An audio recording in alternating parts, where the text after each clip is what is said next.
What is up? Welcome to the post-game live stream of Couz's Corner. My name is of Hoops from the Hills. My name is Couz. My name is Mountaineer Paul. And we present to you a live version of Hoops from the Hills, baby. the challenges of having multiple channels. You never remember which one you're on. But anyway, guys, we thank you for coming in tonight on our post-game live stream. These are not easy for you guys or for us, I'm sure. After West Virginia falls to TCU 81-65 at TCU in Dallas-Fort Worth. West Virginia goes on the road, plays 2 games in the state of Texas. They lose them both, and they lose them both handily. Paul, initial thoughts, man? I posted on X. I didn't think it would be possible for me to go through the stress that football has felt like for 4 years in a year for this basketball team. But it's close to rivaling it, you know. We don't have teams. We've had a lot of mediocre over the last 10 years since we come to the Big 12 in either sport in the Big 12. Absolutely, we have. But never or rarely have we had just plain they're the worst team in the league, like Kansas in football. That's what we are right now. We're Kansas in football before Kansas became. I should probably stop saying that because they don't deserve that anymore. But whoever is the worst in football year in, year out, but it was Kansas for a long time. You guys get the comparison I'm making. For this year, we're the worst team in this conference. And it's not really close. I mean, you look at Oklahoma State there for a minute and thought maybe we were better. No, we're not. And really it comes down to buy-in. And I can't say that I blame these guys for – and this isn't every player, right? Couz, played with a ton of fire tonight. You can tell it still means something to him. This is last year. He's got to get good film out there.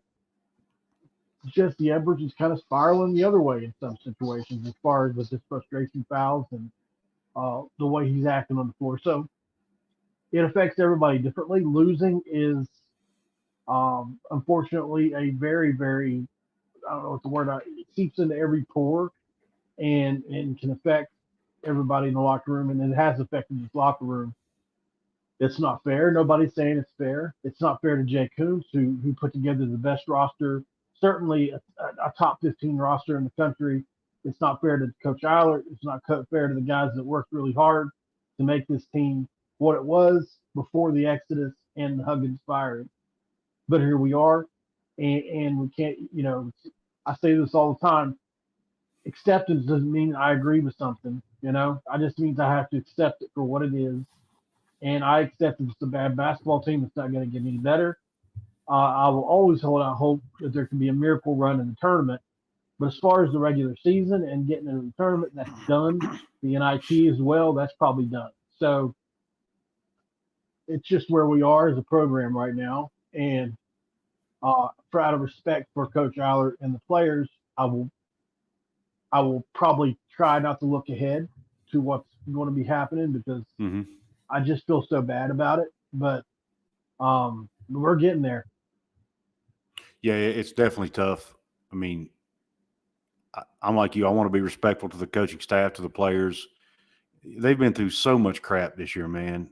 It's really unfair, to be honest. And then to make matters worse, you see 2 players go down on the same freaking play near the end of the game.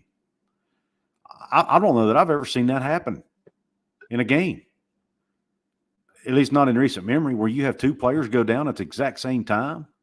I missed that. I was getting the stream set. Yeah. What happened?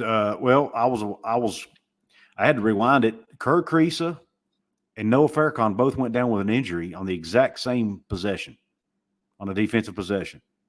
Like incapacitated, like not getting up? No, not that bad. It looked like Couz just took a shot to the face, maybe, and then it looked like Noah may have rolled an ankle or something, basically. But it happened within just a few seconds, like on the same possession. Couz was playing defense near the half court. Noah was at the foul line when it happened. And Couz got hit in the face, went down. The ball gets passed over to Noah's guy. He's playing defense, and all of a sudden he turns an ankle. So within probably 5 seconds or 5 to 10 seconds of Couz going down, Noah rolls his ankle or whatever it was, some kind of lower body deal. And I'm like, man, is it? I mean, it's almost like at some point you think the basketball gods have to reverse course here or something. I mean, it's not even logical, the crap this team's had to deal with. You know what I mean? It doesn't make any sense at all. Yeah. Real quick, guys, we almost forgot. We need to give a shout out. Need to give a shout out to our sponsor, real quick. Let me put their logo up on the screen here, and then me and Paul will give a shout out. Actually, yeah, we do. Let's get to it right now. This episode of Hoops from the Hills is brought to you by Dutch Miller Automotive, where friends and family pricing means you get the best deal right up front on any new or pre-loved vehicle in stock every time. With brands like Chevrolet, Chrysler, Dodge, Jeep, Ram, Kia, Hyundai, Ford, GMC, Buick, and Subaru, the Dutch Miller Automotive family is always growing and ready to put you in the car or truck you've been searching for. Check out our inventory across West Virginia at DutchMillerAuto.com, or you can come in person today to the home of friends and family pricing, only at a Dutch Miller Automotive store near you. So, yeah, 81-65. West Virginia loses again. I was trying to get the stats pulled up while the ad was playing. Paul, do you want to check out a few of the comments while I'm pulling up the stats here? Yeah, absolutely. I think Dave P brought up a really good, the Italy trip being canceled was kind of like one of the very first, signs that this season was going awry. Yeah. They didn't have enough players to make the trip because of the suspension of Kerr, and obviously Raekwon, and even though Noah wasn't even being thought of to play yet, then obviously he's now available. But so obviously we just didn't have enough players. Jose Perez had just transferred not too long before that. I think it was the week before the Italy trip got canceled. So it's a great point, Dave. Unfortunately, had that trip happen, maybe, I still think we have a talent issue on this team. Um, um, it's there's a lot of good individual players on this team, Dave, but I think this just isn't a well put together team. These guys would probably go on to do really well in other teams, individually or with another team. But we just don't have the right complementing pieces, in my opinion, having watched as many games as we've watched now. We just don't, and it really starts on the defensive end. There's no defensive continuity on this team. There's not a whole lot of hustle players on this team. There's not a lot of the things that we've come to expect at West Virginia, we just don't have a lot of. Find me an Nate Adrian or Gabe Osabuoy on this team. I challenge you. You're not going to find it. We got guys that might do something like that here and there, but no, not. And unfortunately, whenever you're undermanned or let's say you've got a 7-8 man rotation, you've got to have guys that come in that do that kind of stuff, and we don't. So we don't have a specialty rebounder. We don't have a guy that's going to go in and just gobble up boards. We don't have much of anything outside of individual scorers, and unfortunately, that's not great. Jesse, it's just unfortunate, man. I think Jesse is a player that you could take out of this and say, okay, he would be good on any team, in my opinion. Almost any team. You could plug a Jesse Edwards into, and it would be a good fit. And probably a Kirk Risa. Maybe a Noah Farrakhan. I worry about him in traffic amongst the trees. Anyway. Point being is this team it's not because it was well put together. Like I said earlier, Jacobs did an amazing job along with other people, but the glue, which was really, you look at Muhammad Wagi, you look at obviously Trey Mitchell and guys like that, and then Joe Toussaint moving on. That was really the glue to this team. And so they're gone, and they left, And had we had those three players, I have no doubt this would be a different season for us, but we don't. Yep. West Virginia falls to 8-16. Excuse me, 8-16 overall on the season, and 3-8 in conference. TCU advances to 17-7 on the season, and I think 6-5 in the conference. Jacob Yoho, thank you for the super chat, brother. He says maybe basketball gods like Bob Huggins. LOL. I don't know. I had man. the same thought earlier, Jacob. It's funny. That is funny. I thought maybe Bob got to the gnashing of teeth whenever he was in rehab and cursed us. Maybe. Real quick, let's look at the stats. I mean, field goals, West Virginia was 21 of 54, 38.9%. TCU 31 of 64, 48.4%. I mean, West Virginia didn't shoot the ball terribly. I mean, 38.9 is not terrible. But again, but you give up 48.4, which is ungodly. I mean, that's almost 50%. You're not going to win games like that. 3-point shooting, West Virginia 8 of 24, TCU 6 of 20. West Virginia was 33% from three. TCU was 30% from three. The free throws was pretty even, 15 of 18 to 13 of 18. Rebounds, West Virginia actually out-rebounded TCU 35 to 34. If you'd have told me that and they still lose by that margin, I'd have said you were crazy. Assists, West Virginia 13 to TCU's 20. That was a big stat right there. Steals 10 to 3 in favor of TCU. Golly. Blocks. Well, that's the difference in the game right there. It is. Yeah. 7 assists is 14 points in a 16-point game. Yeah. They had 7 more assists than us. Now, I mean, you can do that with a lot of different stats, but you know, at the end of the day, it's the field goal percentage. They just made shots and defended, and we didn't. And West Virginia turned it over 19 times too. That doesn't help. And some of those. Here's what ticks me off about this team. The things that they don't do well is the basic fundamentals of basketball. They dribble balls off their foot. They throw passes to guys who aren't even there. They dribble along the baseline and step on the out of bounds line, not knowing where they are on the court. I mean, it's just little simple things on defense, you know, not rotating on your man, you know, not watching. I teach my middle school girls, man, always keep your body between the ball and your man, but you have to keep one eye on where the ball's at all times because you may have to slide over and help. And they don't even do that. And we're talking about third, fourth, and fifth year college players here. I just don't understand it. I know they know how to do it. It's buy-in. It's 100% buy-in. I don't get it. But anyway, that was my little soapbox. That was my soapbox. But anyway, fast break points was 18 to 12 in favor of TCU. Points in the paint, oh my gosh, 44 to 18 TCU. Golly. Yeah, that was all the buckets they got in the lane. Yeah, I mean, that's one of the issues West Virginia's had all year. They have nobody. Right. Back to what you said earlier, I think Muhammad Wagi would be a better defender in there than what we're seeing right now. Absolutely, he would be. So I mean, that's absolutely. But again, no doubt about it. That's all on Bob Huggins that he left. Nobody else. Real quick, I'll see if I can get to some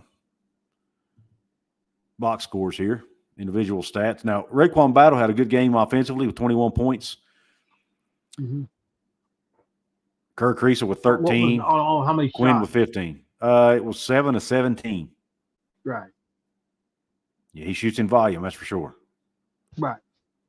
Well, that's all. I mean, at this point, that's really all he has to worry about because season's lost. You're going to get that. Yep. You know, 5-6 games ago, there was still a shot that you could make the preseason, postseason, and they were playing a little bit of better team ball. Yeah. But they've gone back on to the other extreme because the season's lost. There's no buy-in. Yeah. All these little things that we're preaching about aren't going to happen. They've given up, man. It's very obvious to see. Yeah. Outside of 2 or 3 players. I was texting a friend of mine earlier, and I said, it looks like they've checked out mentally, is what it looks like. Yeah. And I mean, you never want to applaud that or even say the words, I can't blame them.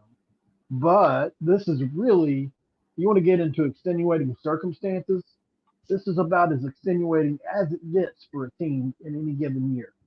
And if somebody said they checked out to me while, if I was the coach or anybody else, I would probably be upset, but also understand. Yep. Especially, sorry. No, that's okay. I was just going to say, I mean, there's not a whole lot. I mean, rebounding, the highest rebounder was 5. That was Raekwon and Quinn both tied. And then you look at, I mean, the bench was almost non-existent tonight. 5 points off the bench total. That was 4 from Noah, 1 from Pat. Turnovers, Quinn had 4. Kerr Creasa had 6 turns. As a point guard in college basketball, you cannot turn the ball over 6 times, period.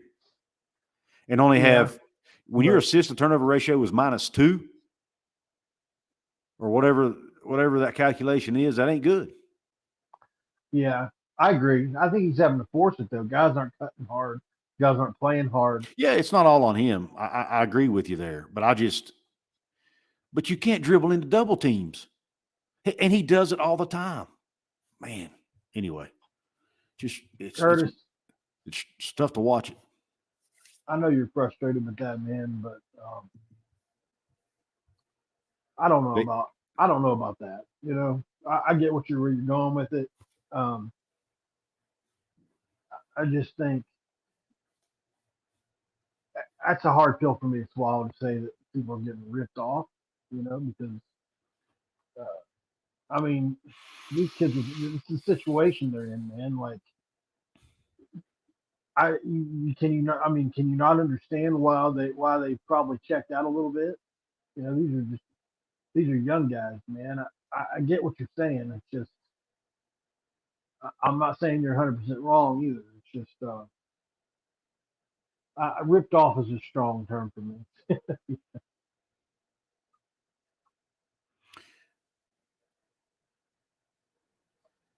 We got another super chat coming in from Jacob.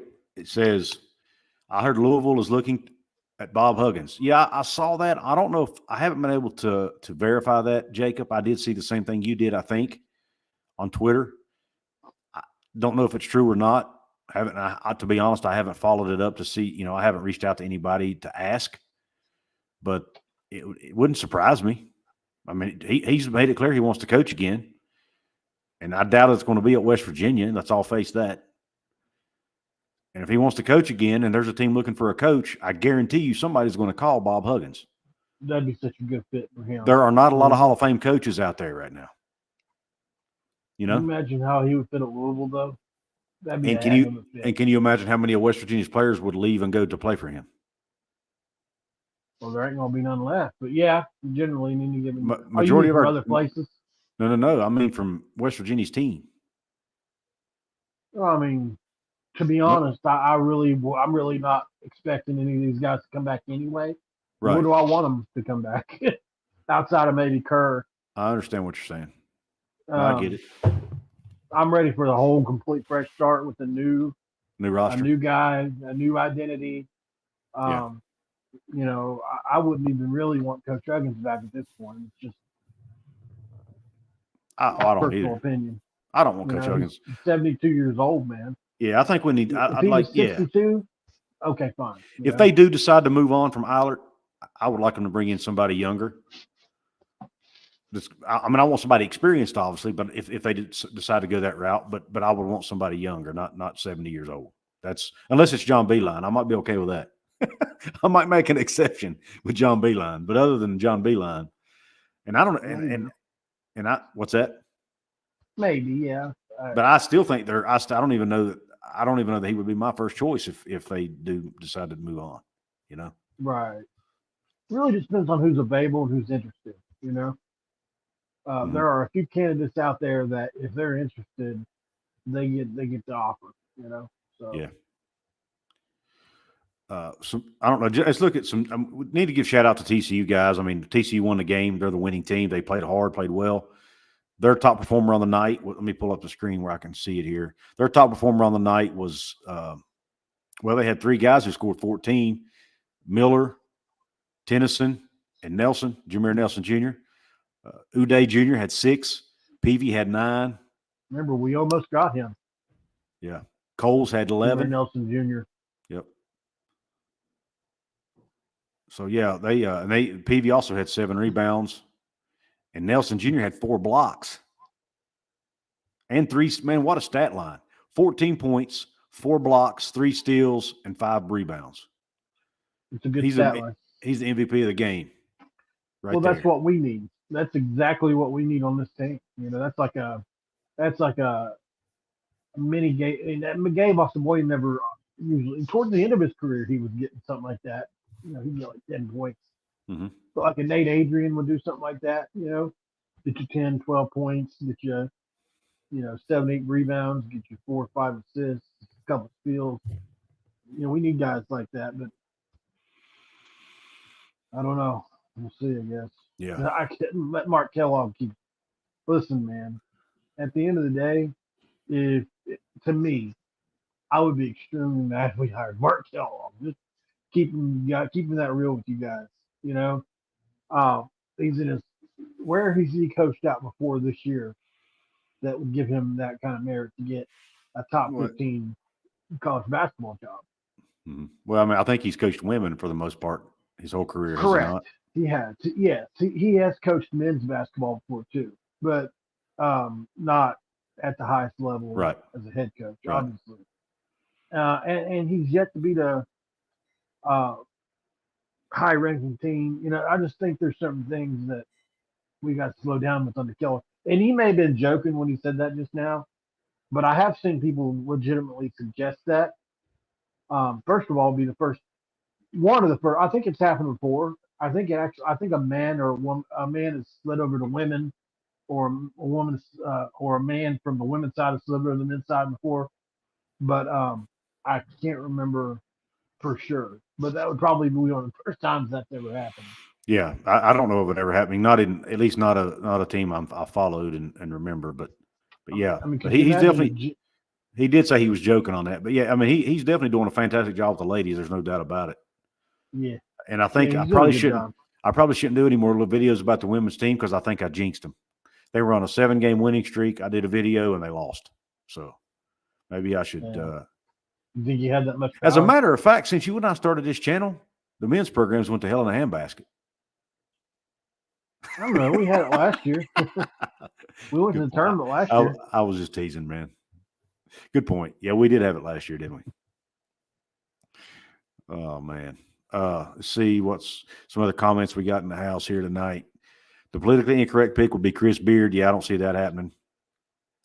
Ben McCollum's name keeps popping up. He's the guy who coaches at I think at a Division II school. Cannot think of the name of it off the top of my head, but Wren hired him before, and he's won multiple national titles. Jumping from Division II to Power 5, it's still Power 5 in basketball with Big East. Why does his name not come up for any other job at ours? I never seen. I'm not sure it hadn't. I've heard through the grapevine that he has had other opportunities. He just hasn't jumped on them because he was happy where he was at. But now I don't. He says it has to be the right opportunity. But now again, that could be coach speak. I don't know. Right. He's not one of the top names that I hear every day. Not that he doesn't deserve an opportunity. It's just rare for somebody to go from D2 to Power 5. Mm-hmm. I mean, it's just like there's a hierarchy with it, just like almost anywhere else. Usually it's like Coach Hugs had to go to Walsh, then he went to Akron, then then he went to Cincinnati, and then West Virginia. Yeah, you do that, or you work your way up as an assistant, right? You're an assistant for a long time. The Josh Eilert thing, or Jerome Tang. There've been a lot of guys that have went that route. That's just 2 recent examples. But yeah, Nagman 2014 says Slazinski turning it over 4 times with his little ball handling he has to do is tough to swallow. Well, yeah, I mean, he has the same move over and over. He goes to his left. Yeah, and then he bounced one time I saw him bounce it off his foot. I mean, things like that are going to happen occasionally, but this team does it multiple times a game, every single game. I mean, it's just there. I mean, it's stuff you see happening at high school level, and I'm not saying, like I said, it will happen at every level at some point, but not on a consistent basis. They're doing silly things consistently. and that is losing basketball, and that's what they're playing, losing basketball right now. I mean, I love this team, and I don't want to sit here and trash them, but I mean, we also have to give an honest evaluation, and they're playing bad basketball, point blank, Right. and there's no way to sugarcoat it. Really, we'd be lying to ourselves if we sugarcoat it. Right. Anthony Perry says winning 80% of games is hard to do at any level, though. Anthony, I agree with that, but it's harder to do. Don't deserve a shot. Yeah, and I'm just like Matthew Swanson. I trust whatever Ren Baker chooses to do. I will 100% trust it because Ren Baker has hit a home run almost every single time he's ever had to hire a basketball coach at any level. So I trust him, you know. And if he thinks Ben McCollum's the guy, then I will support that 100%. You know.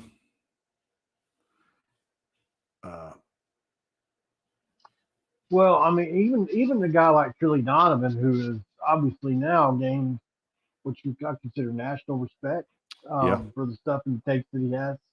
He's obviously either, I've talked to him several times now, and it's obviously he's a high-ranking member of, or former high-ranking member of the NCAA, or a former coach somewhere, something along those lines. And even he talked about the other day, Ren Baker, and how well respected he is in basketball mind, being a former coach at the Division I level himself. So, I mean, Ren Baker could probably coach this team if he really had to, and that's legitimately not joking. Now, I don't know how good he would do, but I mean, he has the chops. He has done it. Similar to Mark Kellogg. And he came up under Eddie Sutton. Remember that.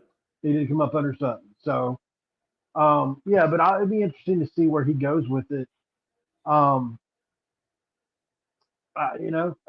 think the good thing about having a guy like him that is respected is coaches will listen. Yeah. Guys, remember to please, if you're watching this, whether you're watching it live, whether you're watching it on the replay, please hit the like button. It really helps that YouTube algorithm. And for those of you who might be watching this on X or Twitter, we appreciate you watching us. We also ask that if you want to catch more of our content, come over and check us out on our YouTube channel, Hoops from the Hills. We'd love to have you as part of the family. We have a lot of content. We try to do post-game live streams almost every game. We don't bat 1,000, but we make most of them. And we also try to throw up as much content in between. And obviously in the off season, we do stuff on whether it be coaching news, whether it be transfers, whether it be whatever, recruiting. We try to cover all the bases the best we can here on the channel. Obviously, we covered the Bob Huggins situation, a lot. Kept people updated on that. So we asked it. Yeah, we did. We actually almost got tired of it, honestly. But it's what we're here for, so we had to do it. But yeah, please check us out. We'd love to have you. And subscribe to Hoops from the Hills. Whether you're new here or just have been here a while and just haven't hit that button yet, go ahead and subscribe to the channel if you don't mind.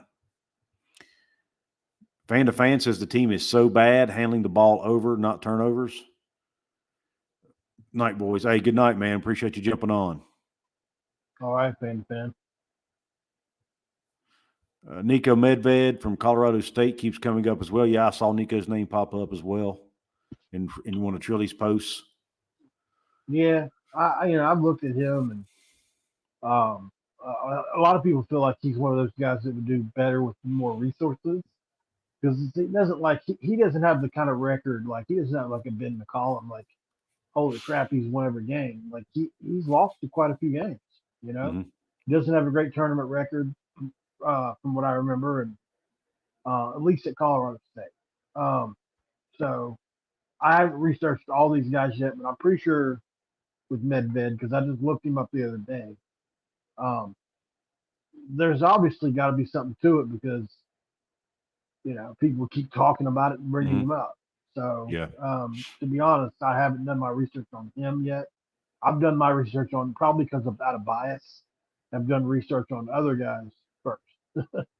So I guess I'm in my mind, I'm thinking, what if, because John Calipari, has not. There's a every now. I just wonder because they haven't won a lot something at Kentucky in a little while now. And what if John Calipari was available? Will we have a shot at him? Probably not. But that's in my delusional bias mountaineer mind. That's where my head goes, like to hires like that. I'm going to throw something out to you. Just total random fan speculation here. Just fun banter here. What if John Calipari gets canned at Kentucky or just leaves? Huggins knows he can't come back to West Virginia, so he talks him into hiring Calipari to help West Virginia win the championship. Well, that was where my head was whenever I thought about it the other day when I think they lost 2 in a row or whatever it was. People were saying that he wanted to be fired and all that, Mm-hmm. and I'm sitting here thinking, yeah, well, we'll take him. Yeah. I think West Virginia is a much more different, unique place, and he would actually have to develop a little bit of talent at West Virginia. I don't know. What do you guys think in the comments? Could John Calipari recruit at the same level at West Virginia as he does at Kentucky, or do you think it would drop off a bit? Curious what you guys think about that. Would he go from like 5-star guys to maybe 1 5-star guy every other year, or would he still recruit at the same level? Thank you, Tanner Tracks Premier, for the super chat, $10 super chat. He says, just wanted to tell you guys that I appreciate your balanced perspectives. Great show, guys. Hey, Tanner Tracks, we appreciate you. Appreciate you all the support. Hey, man, that means a ton. That helps us keep the lights on. I really do appreciate it. Literally. Yeah, it does. Yeah, it does. Lazo says he don't think they're friends anymore. Maybe not. I know that whole. I don't know that. I don't want to speculate on that. They did shoot. Take the job. They did shoot well from the charity stripe. Will Wade, yeah, Will Wade's got a lot of baggage though. A lot of people don't want him because of those recruiting violations he had at LSU. I'm a Kelsey. I like Kelsey. I'm not gonna lie. I love his energy. And he, he's won a lot of games there at Charleston.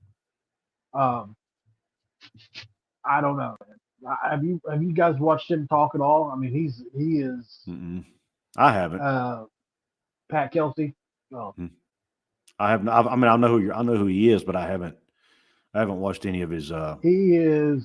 I'm trying to think of who I could compare him to from an energy standpoint. Probably it's hard to off the top of my head think of somebody, but I mean he's like a motivational speaker all the time. Mm-hmm. He's one of them guys that's always dropping that. Probably like a Dabo kind of personality, similar. Chris Mack, I've seen the name Chris Mack pop up. He was the guy that, I'll tell you. He was the guy that got canned at Louisville, right? Well, he had such a good run. Obviously, other places. What he's done at the mid-major is really what he's saying. But right, yes. I'll tell you what Thad Matta's doing right now. Thad Matta's got Butler rolling. Mm-hmm. Like, I mean, he's only won a couple of national championships at Ohio State. I just think he would not. He'd be somebody I would look at. Matthew Swanson says he think Calipari would be good. Guys like Jasper Johnson would be a no-brainer if Cal was here. He would get bigger recruits than Huggins. Oh yeah, there's no doubt about that. Huggins purposely. What's the famous quote between them two? Huggins said, "You know why me and John Calipari get along?" You ever heard this? I probably have, but I don't remember it. He said because I don't recruit the same players. Oh yeah. I didn't know where you were going with that. I was thinking off the truth. I was thinking off the court stuff, but yeah, you're right. Yeah. You're exactly right. You're exactly right. Eric Flowers says Huggins can come back. Hell, people want Rich Rod to come back. But he's 72, man. Rich Rod's 10 years younger than that. I think he was just being sarcastic, saying, if people want to bring Rich Rod back, I could be wrong though. You may have interpreted it right. I don't know. Well, I mean, it's just that 72 number is. You see where Joe Biden's at right now, and listen, I I watched every single press conference Bob Huggins ever had. If I missed one, I'd be shocked. I mean, if I missed, if he had one and I didn't see it that hour or that couple hours, I saw it that day. If I missed one, it may be by one day. His entire career at West Virginia, and I can tell you, he was definitely slipping. He was not as sharp as he was when he first came to West Virginia from K State. And I truly believe the reason he was delegating so much, it was probably had a lot to do with his alcoholism. It was taking a toll on his brain and on his body. And speaking from experience, a lot of you guys know I'm in recovery. There's no way Bob Huggins' brain can be totally healed from the alcohol abuse shit. And it's a kind of a sticky subject because it's not basketball related. But I can tell you from experience, 100,000%, alcohol abuse it kills your brain. So they call it, some people call it wet brain, but that's like at the highest level. Even at the intermediate levels, we're talking serious damage and cognitive. It does a lot of damage, and there's no way he can be who he was as far as in his prime. Yeah. I saw the name Richard. Let me read his comment from Curtis first. He says Mac's record as Xavier's head coach was 215-97. He was 63-36 as the Cardinals head coach. What ended up happening? Was there recruiting? Was there some recruiting stuff that happened there with him, or what? They had a really bad year. One really bad year, I think it was. And fired last year, didn't they? I think. Yeah. Okay. Because the recruiting stuff happened under Pitino, didn't it? Yes. Okay. Fan to fan says Richard Pitino. I'm assuming he's talking about Rick Pitino's son, Richard. Isn't he a coach somewhere? Yeah, right. Oh, I'll tell you another guy is people bring up his Musselman from Arkansas. Mm-hmm. I've heard his name pop up. Oh, I would take him in a heartbeat for sure. Steve Prohm, Iowa State's previous coach, good coach, and knows the old Big 12. Yeah, that's to me, that's a little underwhelming. Yeah, it is to me too. I mean, that's a fair. I respect your opinion, and that's a fair name to throw out. But I just don't think he was all that. Was he all that successful at Iowa State? I mean, really. I mean, he was okay. He wasn't terrible, but. And of course, Jay McClanahan says call Jerry West to help finding a coach. I'm sure they will. Ren Baker's not afraid to pick up the phone and call people. He's called Joe Mazzulla, John Beeline. I'm sure he called Mike Gansey. I'm sure Jerry West was probably part of that team or part of that group of people he called. If I had to guess. And obviously that's my number one. If we could just pick somebody and say, hey, they can get him, but they're going to have to overpay or whatever. Mm-hmm. Give me the Celtics head coach. I mean, that's the guy I'll take number one. Absolutely. And people can say we need to stop with the West Virginia ties. Well, not in that case. No, exactly. Yeah, there's some West Virginia ties we'll definitely take. He has now. Oh my Lord, man. Yeah, but I'm pretty confident. Jason Tatum. Yeah, I'm pretty confident he doesn't want to come to the college level. We'll never see him at West Virginia, unfortunately. Probably not, unless he just decides. You know what? Unless one day he decides he wants to change. Right. Matthew Swanson says, I know you guys are against talking about hiring coaches mid-season, but wouldn't mind a video of yours guys' top 3 to 5 candidates. And we'll do that when the time's right, Matthew. We've talked about it. We'll get into it, Matthew. It's tough for us, man. Remember, we have personal connections with people, man, and it's hard. It's disrespectful to them, or we don't want to be disrespectful to them by coming on live in front of, however many people see us and talk about some of these guys losing their jobs. You know what I mean? And it's plus with what this team's been through, they've been through so much already, man. The last thing they need is a distraction of people like us talking about the guy who they wanted to play for and fought to get the job, already wanting him gone. I just don't think they need that right now. But that's look. I know a lot of people disagree with me because I've been into it with people on X about it, and everybody has a right to their own opinion. But that's just how I feel.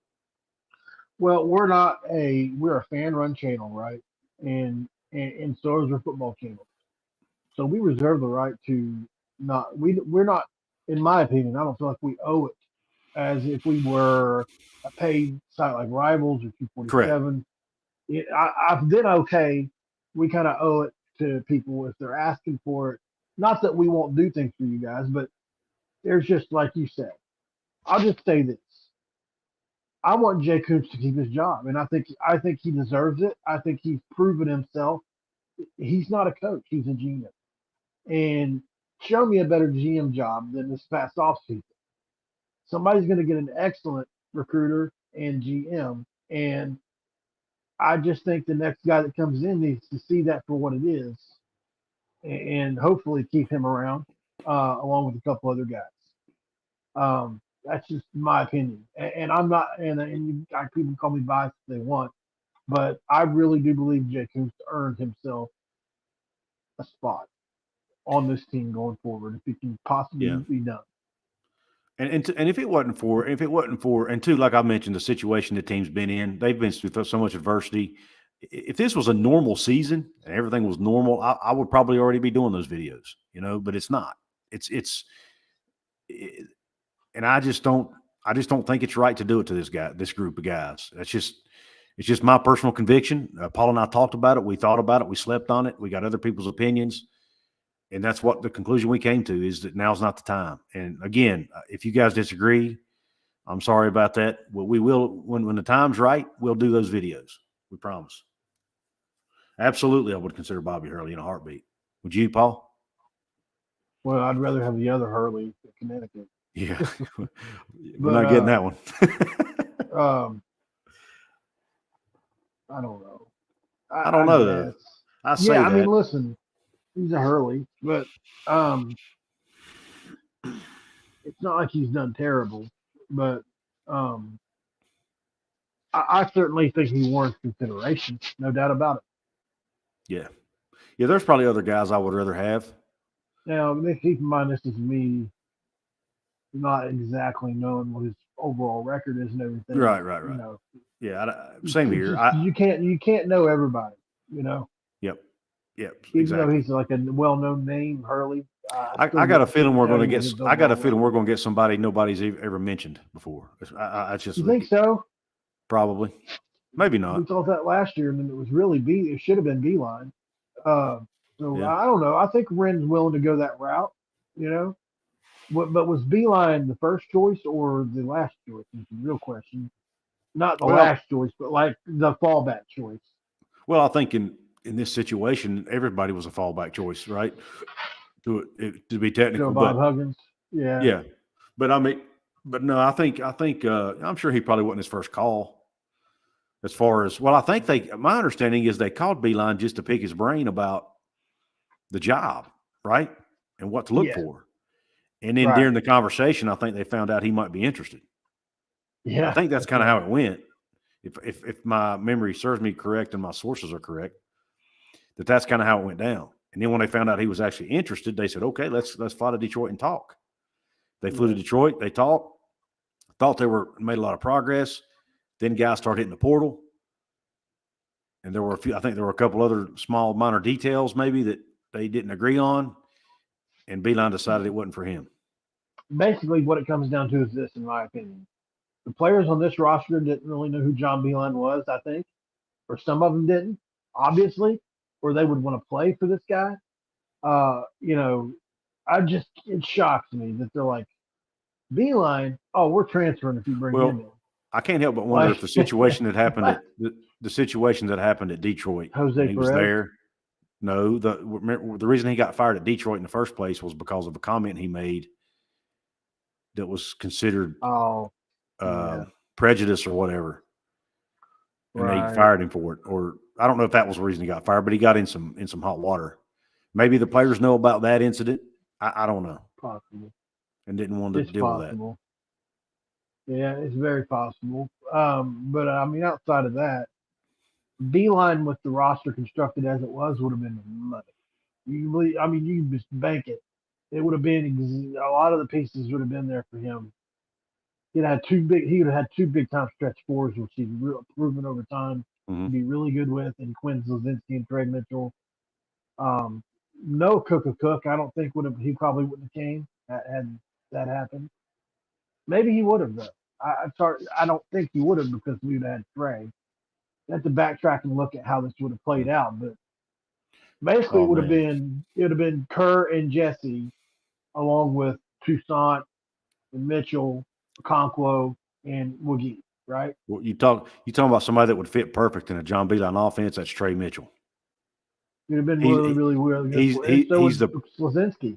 he's a perfect fit for that type of offense, in my opinion. Matthew Swanson says, yeah, Kazaza said Beeline wanted a 3-year deal and his son to be on staff, and we wouldn't agree. That's right.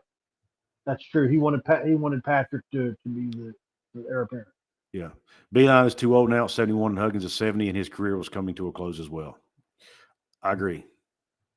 Well, yeah, but this was a stopgap. This wasn't a full-time hiring situation. Right. It's basically making the best of what you got.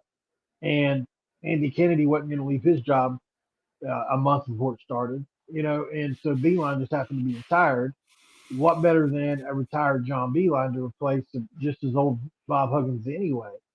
And John Beeline doesn't have near the off-the-court issues.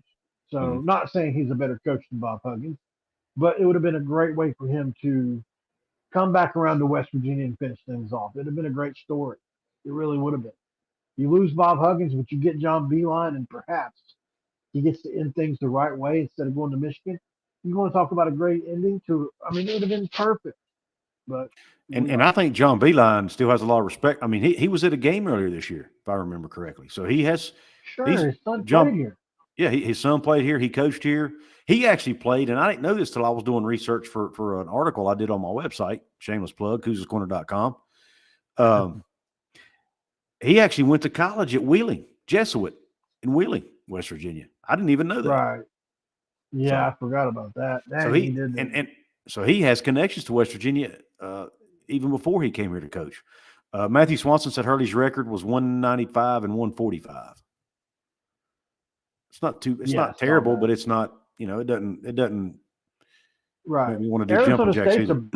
Arizona State was considered a basketball school. Mm-hmm. I mean, they're really both kind of like us, in my opinion. They're both basketball and football kind of school there. Obviously, they got the Olympic sports they're really good in, some Olympic sports. But Little Barnes says, what was the injection to that Beeline deal? And I think we gave you the answer. It was basically Patrick Beeline, who had his own share of issues off the court, which was kind of had a lot to do with it. They wanted him to be basically the heir apparent to John Beeline. Yeah, and also I think I also heard a part of it was Beeline didn't want to have to. He wanted to take over a team with a full roster, and guys were going to leave. When he found out the guys were going to leave, that's the main thing. Yeah, when he found out guys were going to leave, and he was going to have to try to find guys to plug into the roster, he didn't want to have to rebuild a team in the middle of the summer. Well, no, there's no way to have done it, really. They did it basically to a degree, but it would have been worse had they hired Beeline because they would have lost. Like people like Kerr and guys that entered the portal and decided to come back might not have come back. That's what I'm saying. There would have been no way for them to do it. Yeah, no way. A few guys left anyway, but I think there would have been a lot more had they went outside the program and not brought Josh in. It would have been Jose Perez. It would have been Joe Toussaint. It would have been Kerr Krisa. It would have been Trey Mitchell, James Okonkwo, Muhammad McGee, Joe Toussaint. Maybe Joe, maybe Jesse. Quinn Slazinski. Maybe Jesse. And Jesse. Yeah, Jesse was here. So I don't know, man. Wild. He meant objection. But yeah, I think we still answered it. I hope we did anyway. Well, man, he Paul, thought we were talking about next season. Yeah. I don't really have anything else to talk about regarding this game or this team. Do you have anything else you want to chime in with? No, I think I'm gonna lay her down, bud. Yeah. We appreciate you all for hopping on here with us tonight. It's late. It's 11:15 Eastern time right now. A lot of you I know probably have to get up and go to work in the morning just like I do. So we appreciate you coming in here, hanging out with us for about 50 minutes. Sorry we're a little bit late jumping on. We had some technical difficulties when we first started, and I had to set up my makeshift studio, which is not in my normal studio, to do this. So it took me some time. And it's all his fault. It is. It's all my fault. I'll take the blame. But You're welcome, Jay. my wife has to get up early, so she has to go to bed early, and I can't do videos late unless I move my computer and my mic and my lighting and everything else to another location, which takes a bit of time. But anyway, I don't want to bore you guys with those details. We thank you guys for hopping on. Don't forget to like, share, comment, subscribe, do all that. Whether you're watching live, whether you're watching on the replay, it still helps the algorithm. We appreciate you guys, and we're done.